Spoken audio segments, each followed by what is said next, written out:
मध्य प्रदेश कांग्रेस अध्यक्ष जीतू पटवारी ने कहा कि कांग्रेस की विचारधारा भारत के इतिहास और आजादी के साथ गहराई से जुड़ी है। बीजेपी की दमनकारी नीतियों के खिलाफ रणनीति पर चर्चा के लिए सभी जिला अध्यक्षों का 10 दिवसीय शिविर आयोजित हुआ, जिसमें राहुल गांधी के मौजूद रहेंगे। भारत का अपना एक प्राचीन इतिहास है, आज़ादी की लड़ाई का अपना इतिहास है। कांग्रेस की विचारधारा का इससे चोली दामन का साथ है। कांग्रेस पार्टी ने देश की उन्नति में, देश के भविष्य के लिए कांग्रेस पार्टी, चुनावी राजनीति में कांग्रेस पार्टी और कांग्रेस पार्टी के विचार व्यवहार के साथ जनता से, आम कार्यकर्ता का, नेताओं का और पार्टी का जुड़ाव। आज की राजनीतिक परिस्थिति, आज की बीजेपी की अत्याचारी नीति, इनके खिलाफ किस तरीके से हमें आगे बढ़ना चाहिए, ऐसी कई बौद्धिक और पॉलिटिकल सोच, राजनीतिक विचारधारा के साथ 10 दिन का हमारे सभी जिला अध्यक्षों का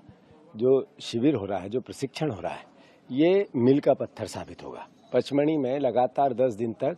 एक एक इशू पे विस्तार से आने वाली नीति को, आने वाली रणनीति पर बात करके निर्णायक भूमिका निभाना, ये पचमढ़ी शिविर का मुख्य उद्देश्य है।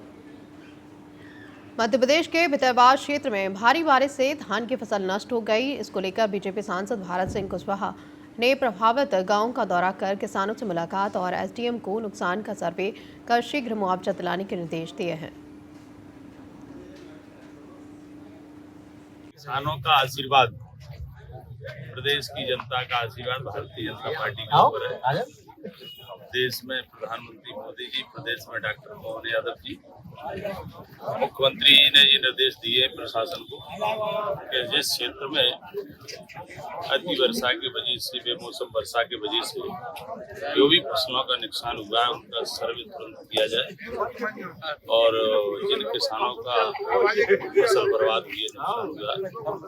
उनको उसकी भरपाई करने के लिए सरकार पूरी तरह से ये निर्देश दे चुकी है प्रशासन को। जैसे ही सर्वे का काम पूरा हो जाएगा और तुरंत जो मुआवजा।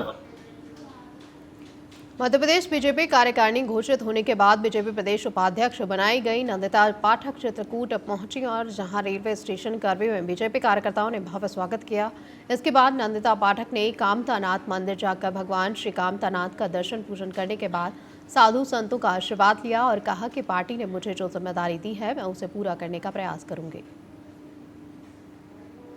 चित्रकूट में कूट कूट कर भरी दिव्य सुंदरता करके अपने पहले जब चित्रकूट में अपने रविंद्र जैन जी आए थे, वे ये गीत गाए थे और चित्रकूट की जनता